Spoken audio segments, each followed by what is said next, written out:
They say money talks, but in Richard Sterling's world it screamed. He walked into that courtroom thinking he had already won. He had the high-priced lawyers, the hidden offshore accounts, and a smirk that told his wife Audrey she was leaving with nothing but the clothes on her back. He picked up the pen, signed the divorce papers, and looked at her with pure mockery. But Richard made one fatal mistake. He forgot that the dead can still speak. When Judge Halloway opened a sealed envelope left by Richard's late father, a document no one knew existed, that smirk didn't just fade. It evaporated. What happened next wasn't just a divorce hearing. It was a public execution of an ego. Stay tuned, because you won't believe who actually owned the empire.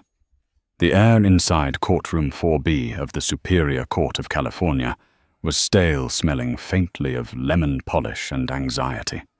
It was a place where love went to die, usually strangled by billable hours and bitter accusations.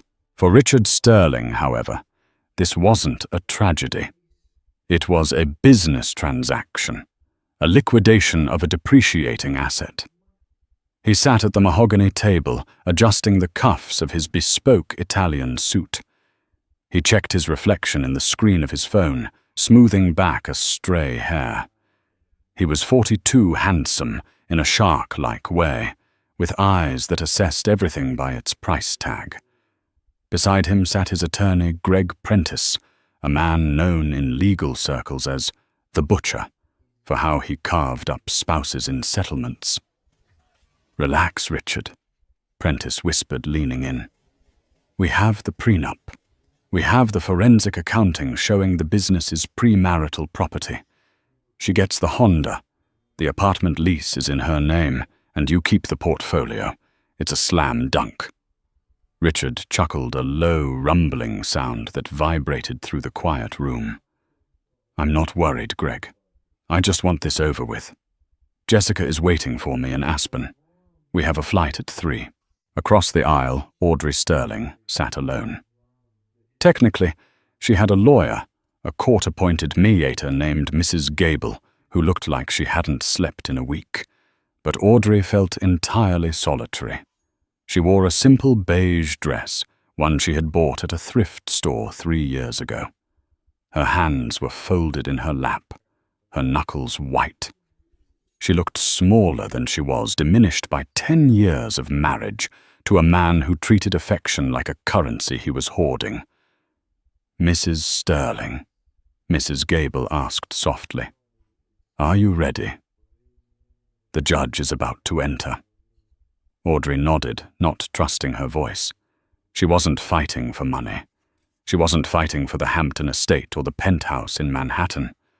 She just wanted out. She wanted to breathe again without wondering if her breath offended Richard. 10 years ago, she had been Audrey Miller, a bright-eyed graphic designer with dreams of owning a gallery. Then she met Richard. He had been charming, sweeping her off her feet with grand gestures that felt like love, but turned out to be ownership. Slowly, systematically, he had dismantled her life. First, he didn't like her friends. They were too loud. Then he didn't like her job. It was distracting. Then he didn't like her opinions. Now she was 34, and she felt 80. "All rise," the bailiff boomed. Judge Leonard Halloway entered the room.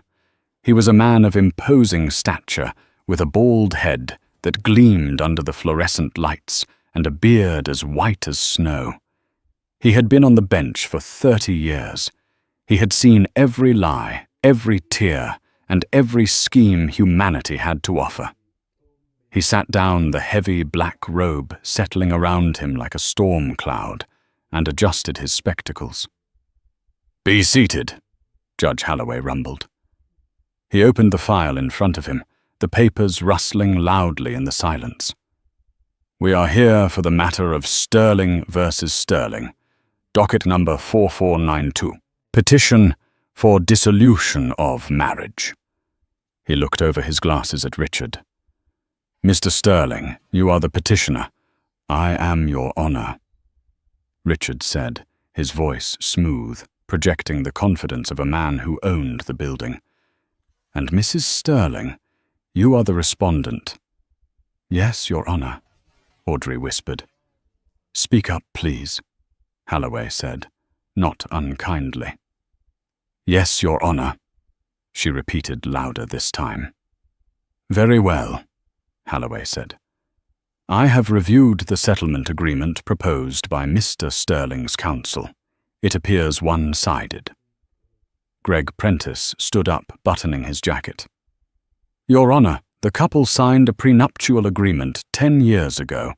It explicitly states that in the event of a divorce, all assets acquired by Mr. Sterling remain his sole property. Mrs. Sterling agreed to these terms.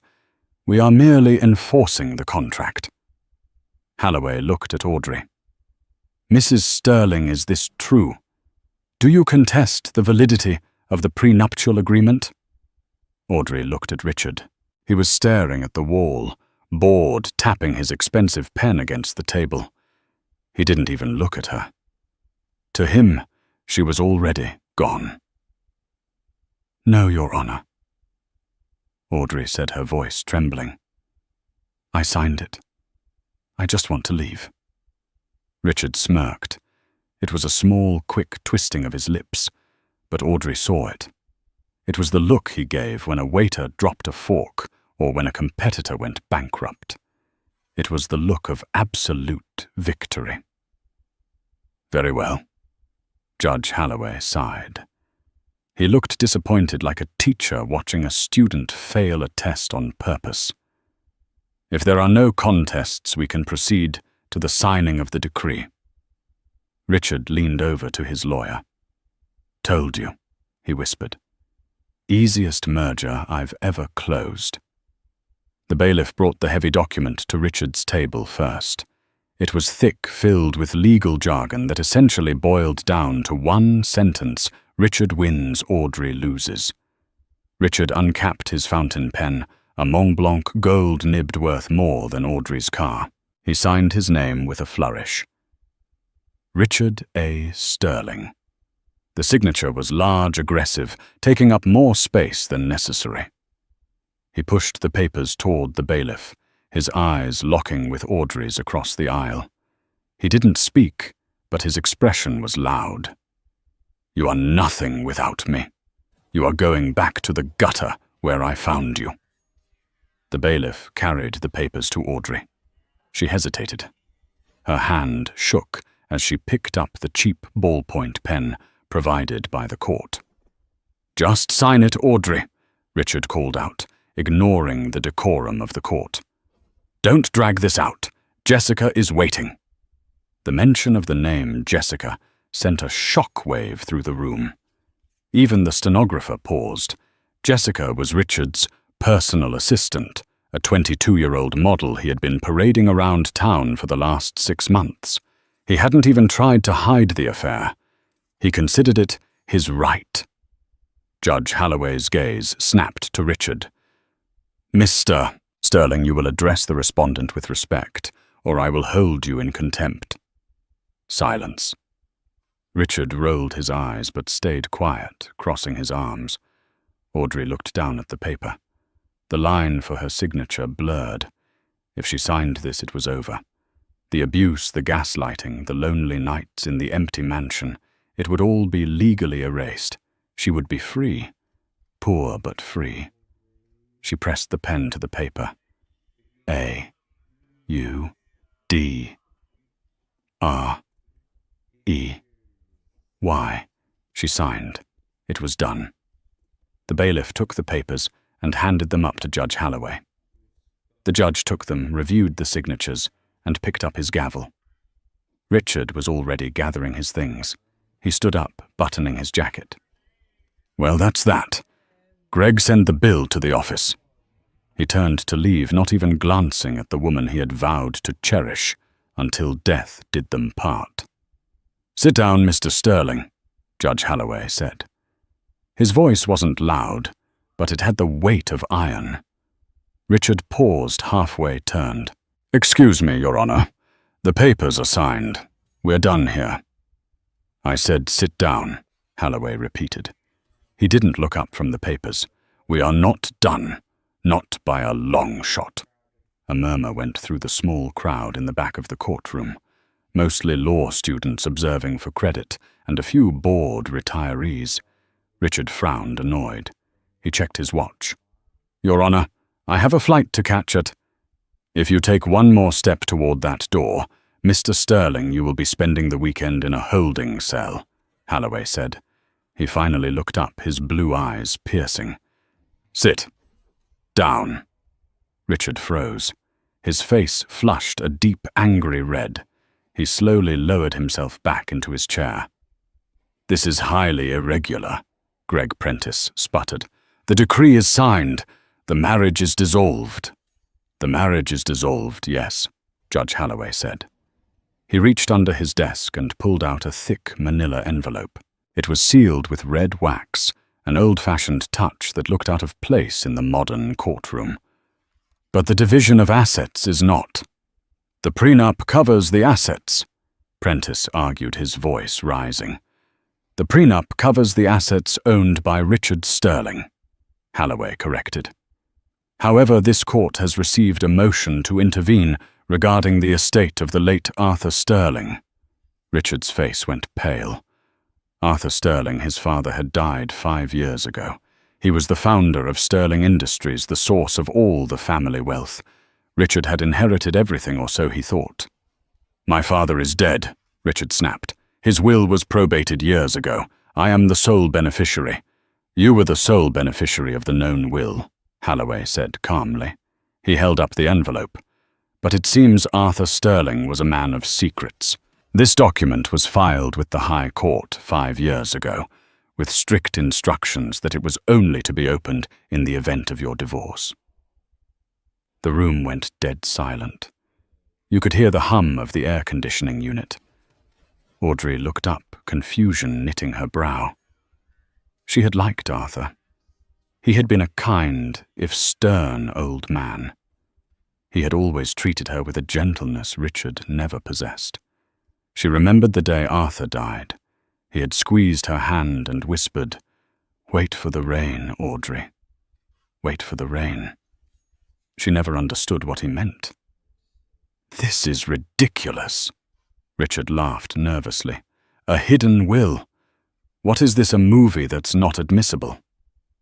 "It is perfectly admissible," Holloway said, breaking the wax seal with a loud crack.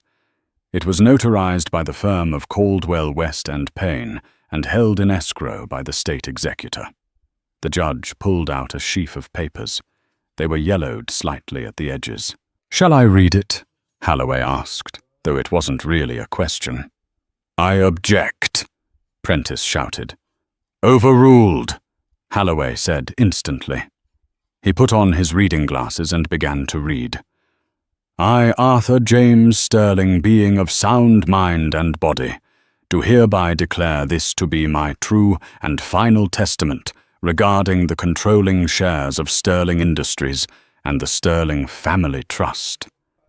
Holloway paused, looking directly at Richard. "I have watched my son Richard grow into a man I do not recognize. He is ruthless, cruel, and lacks the moral compass required to lead this family. However, I have also watched his wife, Audrey. I have seen her patience, her kindness, and her suffering." Richard's mouth fell open. He looked at Audrey, his eyes wide with shock and fury. Audrey sat frozen, her hand covering her mouth. "Therefore," the judge read on, his voice ringing through the courtroom, "I hereby structure my bequest as follows. If Richard remains happily married to Audrey, he shall act as the CEO and trustee of my estate, drawing a salary while the principal remains in the trust." Holloway turned the page.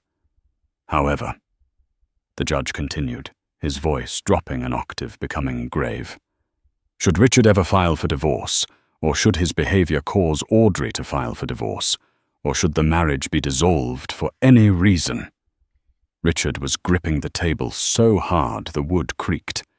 "Then the ownership of Sterling Industries, the family trust, the Kensington Manor, and all liquid assets previously held in my name shall bypass Richard entirely."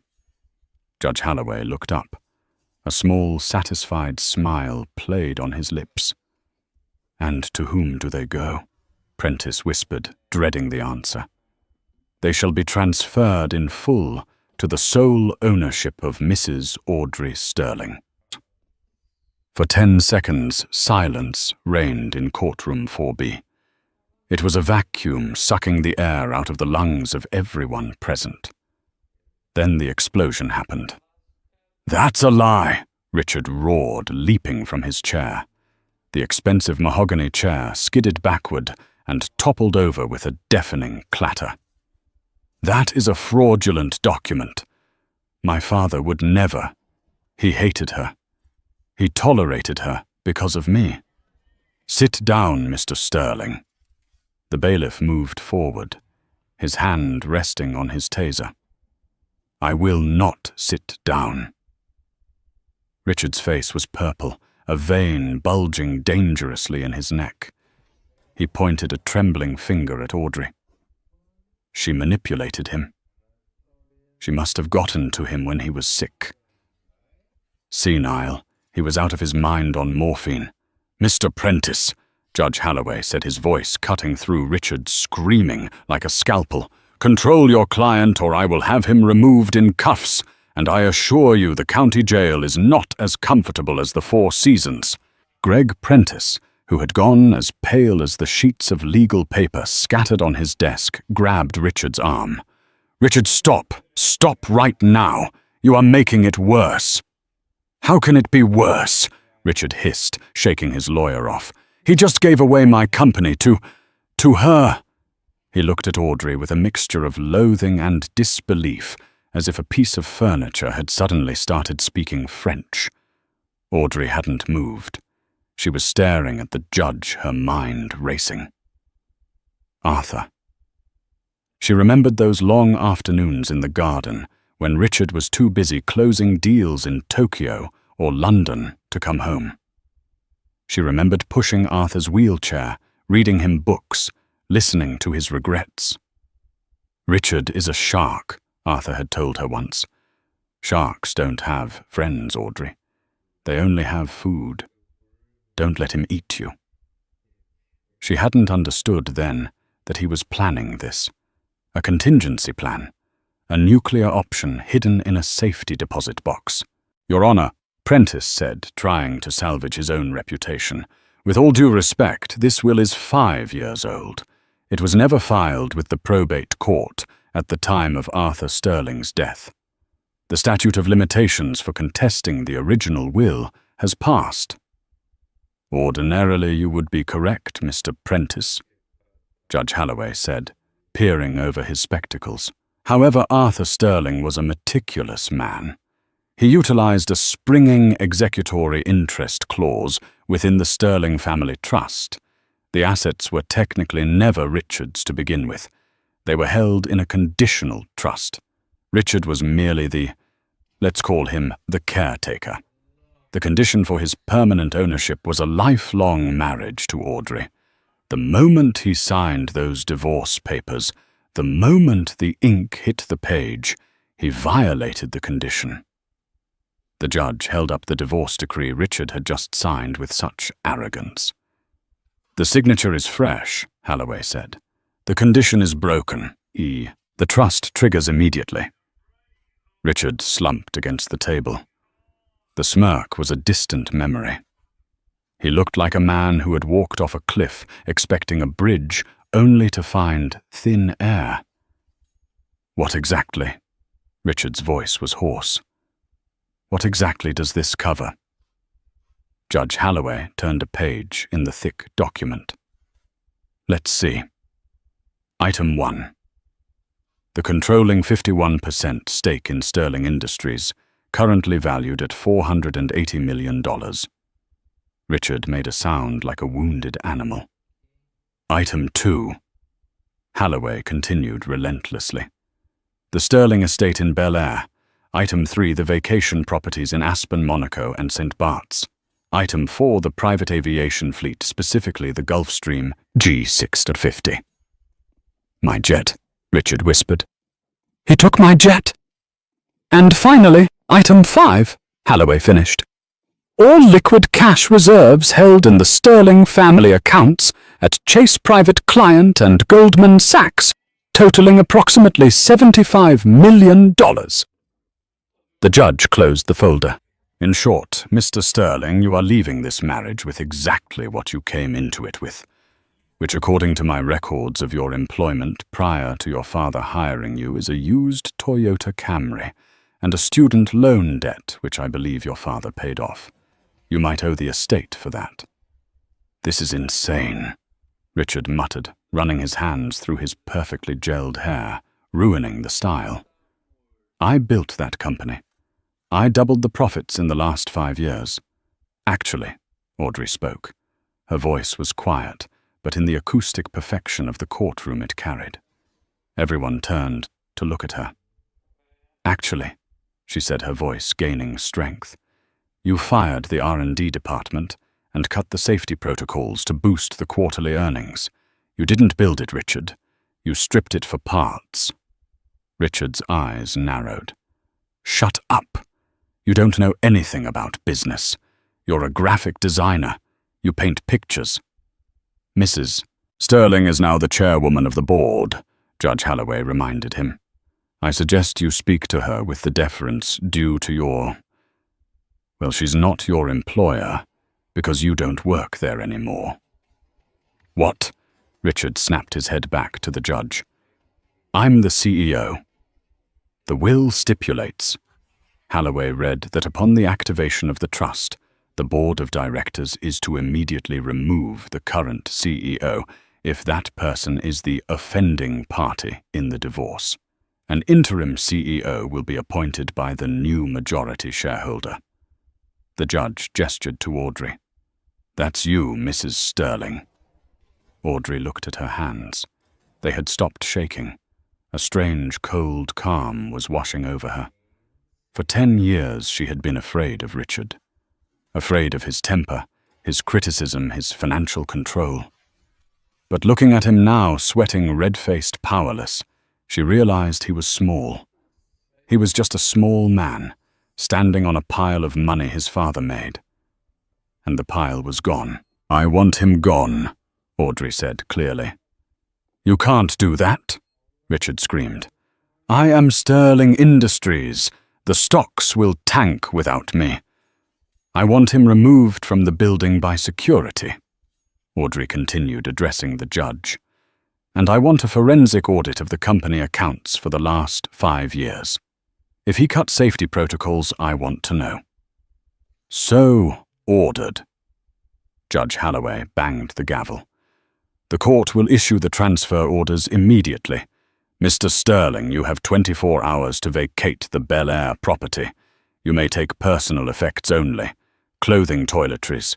No art, no jewelry, no electronics purchased with company funds. Where am I supposed to go? Richard shouted.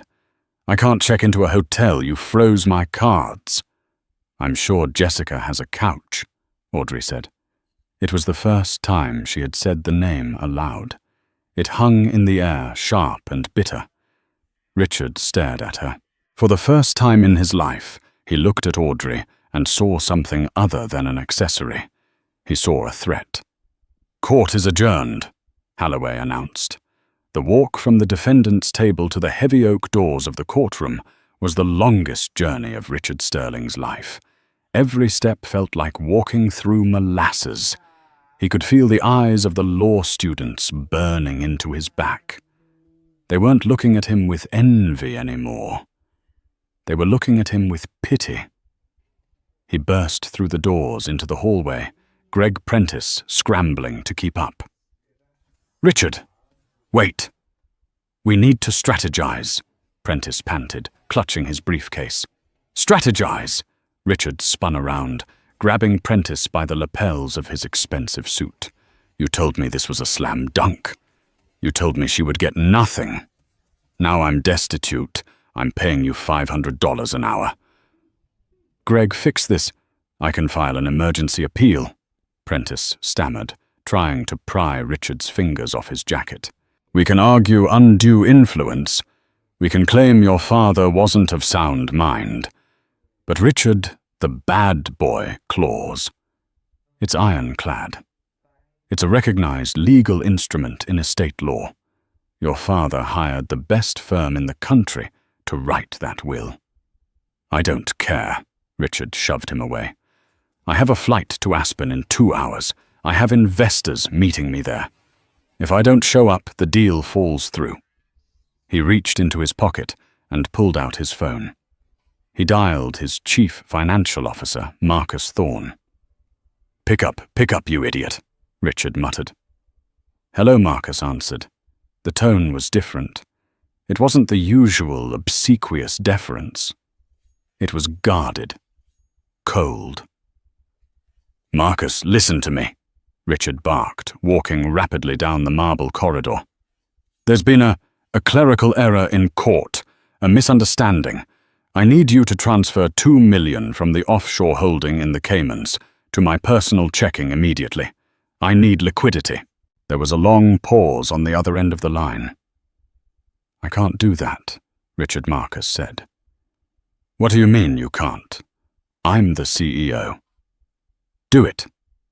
"Richard, we just received a court order via fax and email.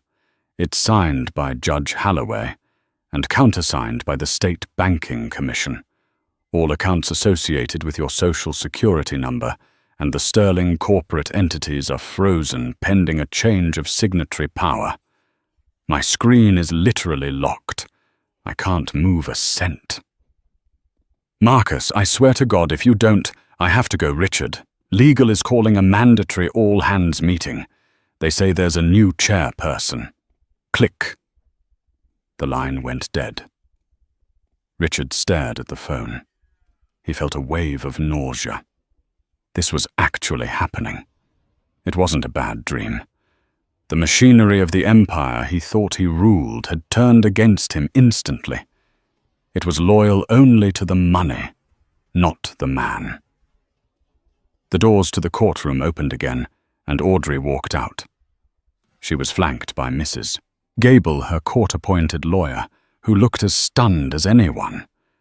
Mrs. Gable was holding the file like it was a holy relic. Richard saw her, and his survival instinct kicked in. The rage vanished, replaced instantly by the charm that had won her over 10 years ago.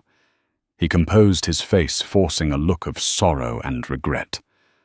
"Audrey," he said, stepping in her path. His voice was soft, intimate, the voice he used to use when he apologized for working late, with lipstick on his collar. Audrey stopped. She looked at him. She didn't step back. "Audrey, look." Richard sighed, running a hand through his hair. "This is a mess. My father. He was a complicated man. He clearly wanted to test us." "Test us?" Audrey repeated, her eyebrows raising slightly. "Yes." "Don't you see?" Richard stepped closer, lowering his voice so the lawyers couldn't hear. "He wanted to see if our love was stronger than money. He wanted to see if we would fight for each other. I signed those papers because I was angry, Audrey. I was hurt. But I never wanted this. I never wanted to lose you." He reached out to touch her arm. "We can fix this. We can tear up that decree. We can go back to the judge, tell him we've reconciled. We can run the company together, you and me, king and queen, just like we always said." It was a masterful performance. Tears actually welled up in his eyes. For a second, Greg Prentice looked impressed. Audrey looked down at his hand on her arm, his manicured nails, the gold watch on his wrist that cost more than her parents' house. She remembered the night she cried herself to sleep while he was out with Jessica. She remembered the way he smirked when she begged him for money to fix her car. "Richard," she said softly. Yes, baby. He leaned in, thinking he had her. He knew Audrey. She was soft. She was forgiving. She was weak. You're not crying because you lost me, she said, looking him dead in the eye. You're crying because you lost the jet. Richard's face froze. Audrey reached up and peeled his fingers off her arm, dropping his hand like it was a dead fish. I'm not tearing up anything, she said. The divorce is final. The assets are mine. And Richard. What? He snarled, the mask dropping completely. I'm cancelling the Aspen trip, but don't worry about Jessica. I'm sure she'll stick around now that you're broke. After all, it must be true love, right? She walked past him, her heels clicking rhythmically on the marble floor. Mrs. Gable, she said over her shoulder. Let's go get some lunch. I'm paying. And then I'd like to visit my office. Richard stood alone in the hallway. The lawyers, the bystanders, even the janitor mopping the floor seemed to be looking at him. His phone buzzed again. He looked at the screen. A picture of a blonde woman in a bikini popped up. Jessica. He stared at it. The one person who was supposed to be on his side. The reason he blew up his marriage. He answered. Jessica. Baby. Where are you? Her voice was high excited. I'm at the private terminal. The pilot says the flight plan has been cancelled and my credit card just got declined at the duty-free shop. It was so embarrassing. Richard, fix it. Richard closed his eyes. He leaned his head against the cold stone wall of the courthouse. Jessica, he said, his voice hollow. Shut up. Excuse me, Richard. Who do you think you're talking to? I have been waiting. I said shut up. Richard screamed into the phone, causing a passing family to flinch. It's gone. It's all gone. The money, the jet, the house, my father. He screwed me. I have nothing. Jessica, I have zero. There was a pause on the line. A long, heavy silence. What do you mean, zero? Jessica asked, her voice suddenly devoid of the bubbly affectation. Like temporary zero. Or poor people zero. I mean, I might have to sleep in my car tonight if the repo men don't find it first. Richard laughed maniacally. But we have each other, right? That's what matters. Click. The line went dead. No goodbye. No comfort. Just the dial tone. Richard slowly lowered the phone. He looked at the black screen. He looked down the hallway where Audrey had disappeared. He was alone. For the first time in 42 years, Richard Sterling was entirely, completely alone. But the worst part wasn't the loneliness.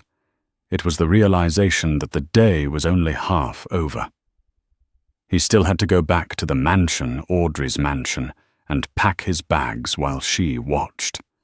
And he knew with a sickening certainty that Audrey wasn't going to make it easy.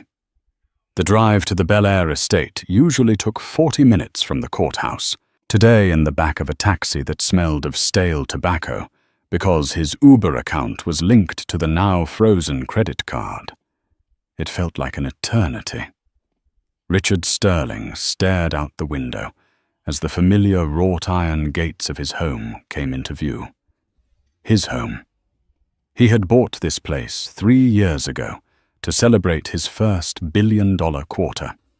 It was a fortress of limestone and glass, a monument to his ego. The taxi driver pulled up to the keypad. Gate code, he grunted. 1985, Richard said automatically. It was his birth year.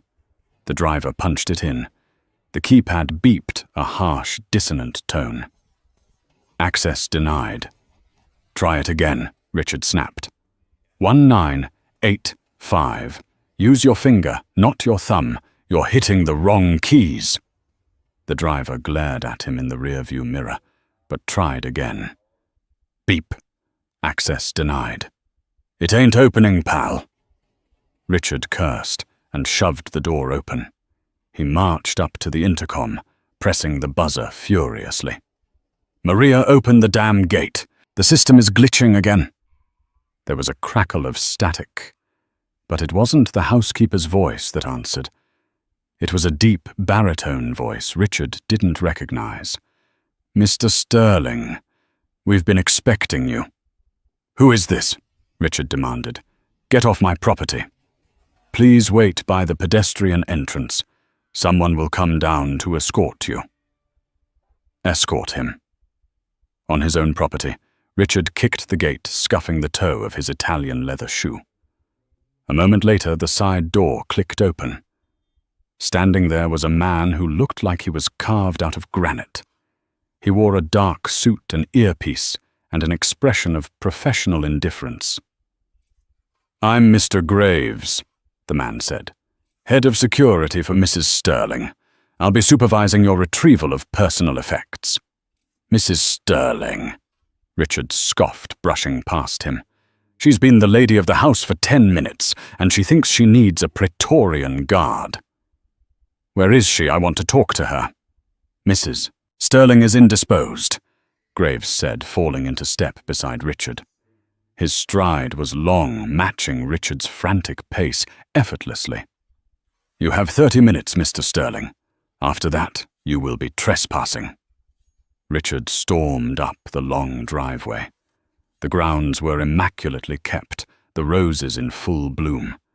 He reached the massive front door and threw it open. The foyer was cool and silent. Usually he would shout for a drink the moment he walked in. Maria Scotch neat. But today, the silence was heavy. He walked into the living room and froze. Audrey was there. She was sitting in the high-backed velvet armchair near the fireplace. She wasn't crying. She wasn't pacing. She was simply reading a magazine. On the table beside her was a cup of tea and a plate of biscuits. Standing in the corner was Maria the housekeeper. Maria, who had worked for them for 6 years. Maria, whom Richard had threatened to fire at least once a month for leaving streaks on the windows. Maria, Richard barked, get me a drink, and get my suitcases from the storage closet. Maria looked at Richard. Then she looked at Audrey. Audrey didn't look up from her magazine. She turned a page slowly. Maria, would you mind refreshing my tea, please? Of course, Mrs. Sterling, Maria said warmly. She walked right past Richard as if he were a ghost picking up Audrey's teacup and heading for the kitchen. Richard stood there, his mouth agape. The betrayal stung more than the court ruling. His help had switched allegiance instantly. You're enjoying this, aren't you? Richard hissed, turning his venom on Audrey. Sitting there like the Queen of Sheba. Audrey finally looked up. Her eyes were clear. I'm not enjoying it, Richard. I'm just present. For the first time in years, I'm actually present in my own house without worrying about what mood you're in. It's not your house, Richard shouted, his voice echoing off the vaulted ceiling. It's my money that paid for it. Actually, Mr. Graves interrupted, stepping forward. According to the trust deed, the property was purchased via a shell corporation wholly owned by Sterling Industries, which is now owned by Mrs. Sterling. You are a guest, and a loud one. Richard spun on his heel and stormed up the grand staircase. He needed to get to the safe. He had cash there, emergency cash, gold coins, watches, things the lawyers couldn't trace. He burst into the master bedroom. He went straight to the walk-in closet, shoving his suits aside to reveal the wall safe. He punched in the code. Click. The door swung open. It was empty. Richard stared into the dark metal void. Where is it? He whispered. He spun around. "Where is it?"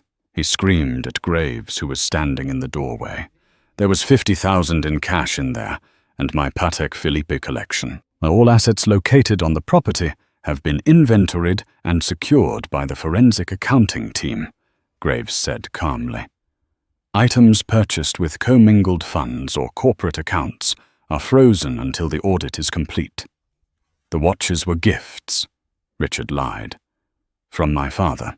If you have the gift receipts or probate records proving that you can file a claim with the executor," Graves said, checking his own watch, a simple, rugged, tactical piece.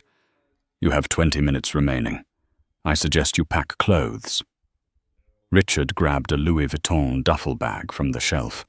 He started throwing things into it indiscriminately. Silk shirts, cashmere sweaters, socks. He was hyperventilating. This was his life. It was being dismantled item by item. He grabbed a silver-framed photo from the dresser. It was a picture of him and his father on a yacht in the Mediterranean. It was the only photo he kept.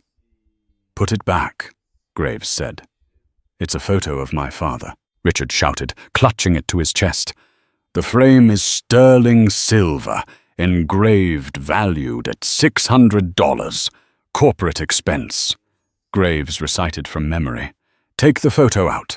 Leave the frame." With trembling hands, Richard fumbled with the back of the frame. He tore the backing off, ripping the photo slightly in his haste. He crumpled the picture into his pocket and threw the silver frame on the floor. He zipped up the bag. It was heavy, lumpy, and pathetic. It contained the remnants of a billionaire lifestyle reduced to laundry. He walked out of the room, Graves shadowing him. At the bottom of the stairs, Audrey was waiting. She was standing by the door. Richard stopped on the bottom step. He looked at her. He wanted to say something hurtful. He wanted to crush her spirit one last time. "You'll run it into the ground," he sneered. "The company. You don't know the first thing about power. You're too soft. The wolves on the board will eat you alive by lunch tomorrow." Audrey looked at him. She didn't look angry anymore. She looked at him with a profound, terrifying pity. "You know what your father told me, Richard?" she asked softly. "He told me that you mistake cruelty for strength. You think being hard makes you powerful. But stone cracks, Richard. Water flows." She opened the door. "Goodbye, Richard." He walked out. As he stepped onto the porch, the sky opened up. It wasn't just rain. It was a deluge, a sudden Californian storm that soaked him to the bone in seconds. He stood in the driveway holding his duffel bag, water streaming down his face, ruining his suit. He looked back at the house. The warm, golden light spilled out from the windows. He saw Maria walking through the living room, laughing at something Audrey said. The heavy oak door swung shut with a final resonant thud. Richard turned and began the long walk down the driveway to the street where no taxi was waiting. The next morning, the skyline of Los Angeles was scrubbed clean by the storm. The Sterling Tower, a 70-story needle of steel and blue glass, pierced the sky. On the 70th floor, the boardroom was buzzing with a nervous energy that bordered on panic. The board of directors of Sterling Industries was composed of 12 men and 1 woman, all of whom had been hand-picked by Richard for their loyalty, their greed, or their lack of moral scruples. Marcus Thorne, the CFO, was pacing at the head of the table.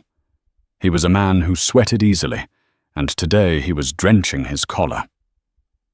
"This is a disaster," Thorne muttered, wiping his forehead. "The stock is down 12% in pre-market trading. The press is calling it the divorce of the century. We need to issue a statement. We need to reassure the shareholders that Richard is still involved." "He's not involved, Marcus," said Julian Vane, the COO. Vane was older, a reptile of a man who had survived 3 hostile takeovers. "He's radioactive. The judge triggered the morality clause in the charter. If we try to keep Richard on, the SEC will investigate us for fiduciary negligence. "But who is coming?" asked a junior board member. "The wife? She's a painter. What does she know about aerospace logistics? She doesn't need to know anything," Vane sneered. "She'll be a figurehead. We'll present her with a stack of papers, tell her where to sign and run the company exactly as we always have. She's likely terrified. We just need to guide her." The double doors at the end of the room swung open. The room fell silent. Audrey Sterling walked in. She wasn't wearing the beige thrift store dress from the courtroom. She was wearing a tailored navy suit that fit her perfectly. Her hair was pulled back in a severe, elegant bun. She wore no jewelry except for a simple gold watch, Arthur's old watch resized for her wrist. She didn't walk in looking terrified. She walked in with a steady, rhythmic cadence. Flanking her were two people. On her left was Mr. Graves, looking as dangerous as ever. On her right was a man the board members recognized instantly, and their blood ran cold. It was Elias Vance. Elias Vance had been the co-founder of Sterling Industries 40 years ago. He was the genius engineer behind their patents. But Richard, in one of his first acts as CEO, had forced Elias out in a brutal boardroom coup 5 years ago. Richard had humiliated him, stripped him of his pension, and banned him from the building.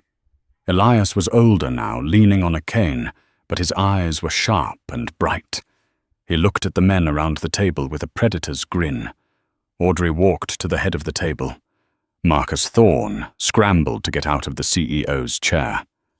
"Mrs. Sterling," Marcus stammered. "We weren't expecting you so early. We were just drafting a press release to—" "Sit down, Marcus," Audrey said. She didn't sit. She stood at the head of the table, placing her hands on the polished wood. "You were discussing how to handle me," Audrey said. Her voice was calm, but it projected to the back of the room. "You were discussing how to make me a puppet, how to guide me." Julian Vane cleared his throat. "Mrs. Sterling, please. We are merely concerned about the stability of the company. This is a complex organization. It requires experience." "I agree," Audrey said. "That is why I brought Mr. Vance." A murmur of dissent rippled through the room. "Elias Vance has no standing here," Vane protested. "He was terminated for cause. He was terminated because he refused to sign off on the faulty landing gear schematics for the Model 10 cargo plane." Audrey corrected him. She pulled a folder from her briefcase and tossed it onto the table. It slid across the surface and stopped in front of Vane. "That is the internal safety report from 2021, Audrey said. "The one Richard buried.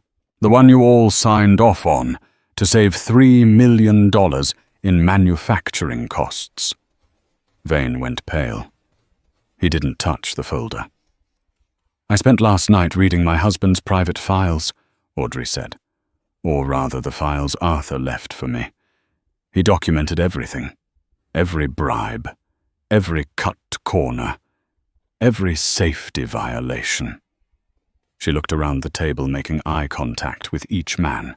"You assume because I was quiet I was blind," Audrey said. "You assume because I was a good wife I was stupid. But while Richard was busy buying yachts, I was listening to Arthur. I know where the bodies are buried, and today we are going to start digging them up." "What are you doing?" Marcus Thorne whispered.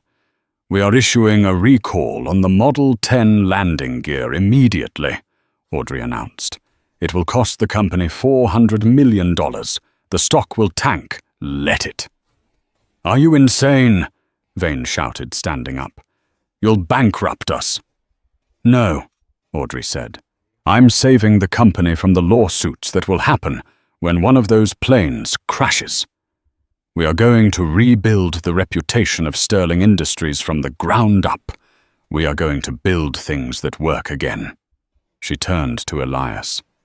"Mr. Vance is rejoining the company as Chief Technical Officer.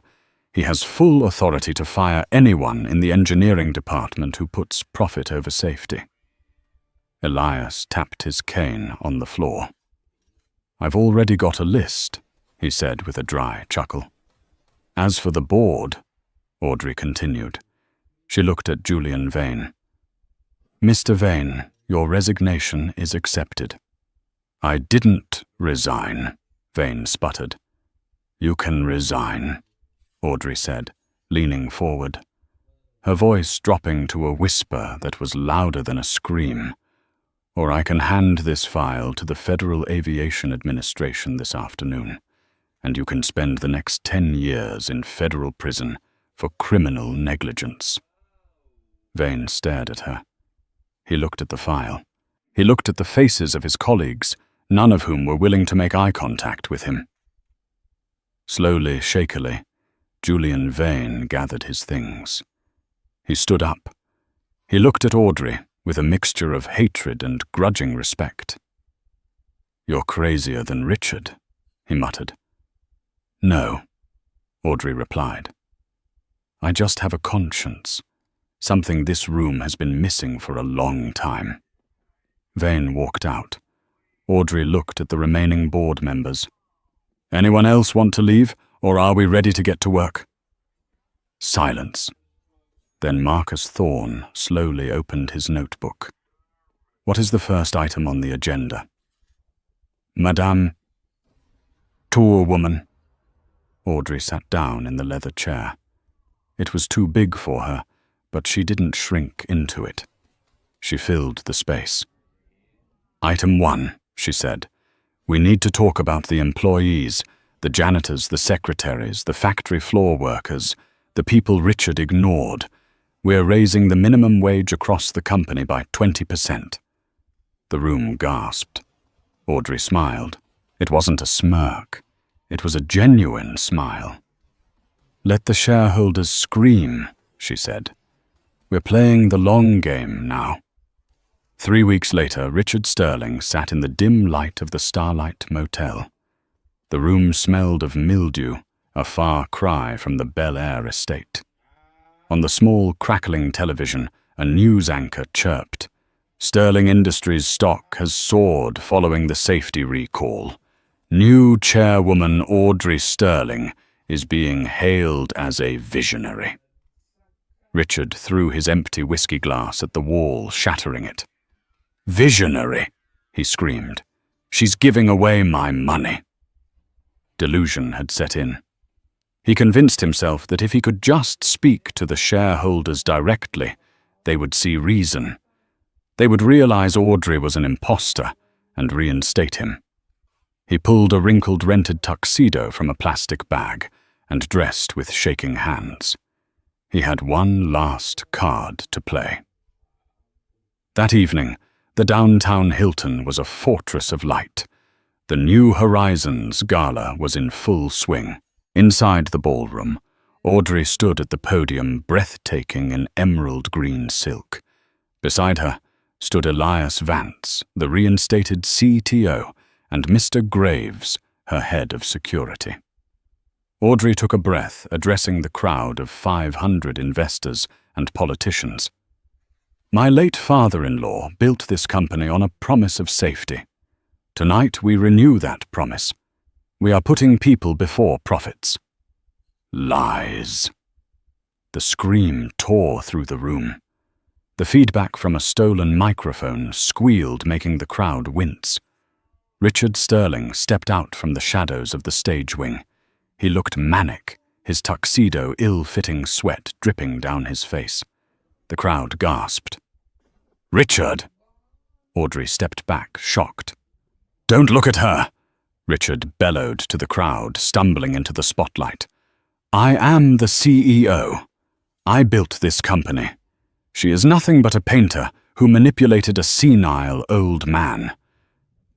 Security moved to intercept, but Audrey raised a hand.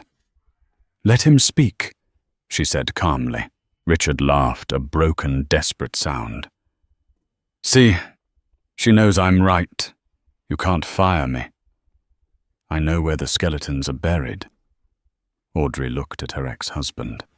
She didn't feel fear anymore, only pity. She reached under the podium and pulled out a blue file folder. "Go ahead, Richard," she said. Her voice amplified through the hall. "Tell them about the skeletons, because I found the last one this morning." Richard faltered. "What?" Audrey opened the folder. "I wasn't going to do this. I wanted to let you walk away with some dignity. But you forced my hand." She held up a document for the crowd to see. "During our forensic audit, we found a discrepancy in the Project Icarus Fund, the budget for our new engine safety prototypes." The room went deadly silent. $20 million was missing. Audrey continued, her voice steel. "It was transferred to a shell company in Panama called Rasputin Holdings, and the sole signatory on that account is Richard Arthur Sterling." Richard's face went ghost white. The microphone slipped from his hand, hitting the floor with a loud thud. "You didn't just cut corners, Richard," Audrey declared. "You embezzled $20 million from the very shareholders you claim to protect. That isn't just a fireable offense. It's a federal crime." Audrey looked toward the back of the room. "Detective Miller, he's all yours." The double doors swung open. 4 police officers marched down the aisle.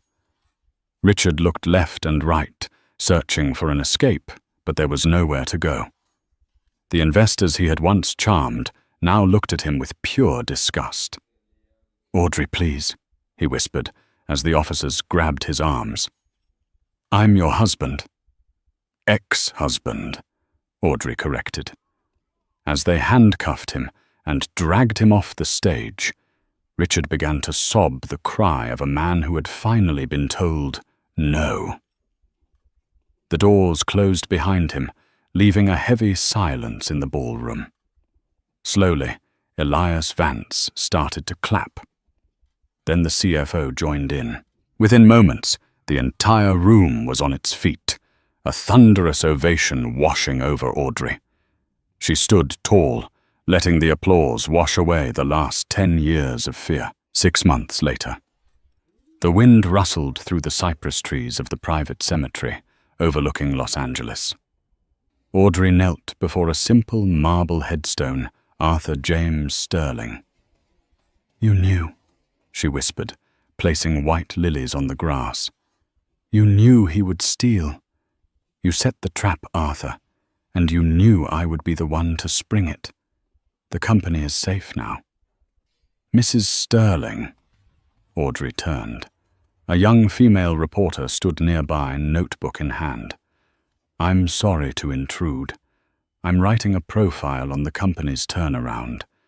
Everyone calls you the Iron Widow or the Avenging Angel. What do you call yourself?" Audrey looked out over the city. Somewhere down there, in a federal cell, Richard was serving the first year of a 15-year sentence. Somewhere else, the Sterling Tower gleamed in the sun, a symbol of integrity reborn. She smiled, feeling lighter than she had in a decade. "Just Audrey," she said. "I'm just Audrey." So that is the story of how Richard Sterling's arrogance became his prison, and how Audrey found her voice in the ruins of her marriage. It proves that while money can buy lawyers and jets, it cannot buy character, and it certainly cannot hide the truth forever. Richard thought he was signing a divorce paper, but he was actually signing a confession. What do you think? Did Richard deserve the jail time, or was losing his fortune enough punishment? And would you have had the courage to stand up to the board like Audrey did? Let me know your thoughts in the comments below. If you enjoyed this story of instant karma and justice, please hit that like button. It really helps the channel grow. Don't forget to subscribe and click the notification bell so you never miss a new story. We have plenty more dramatic tales coming your way. Thanks for watching, and see you in the next video.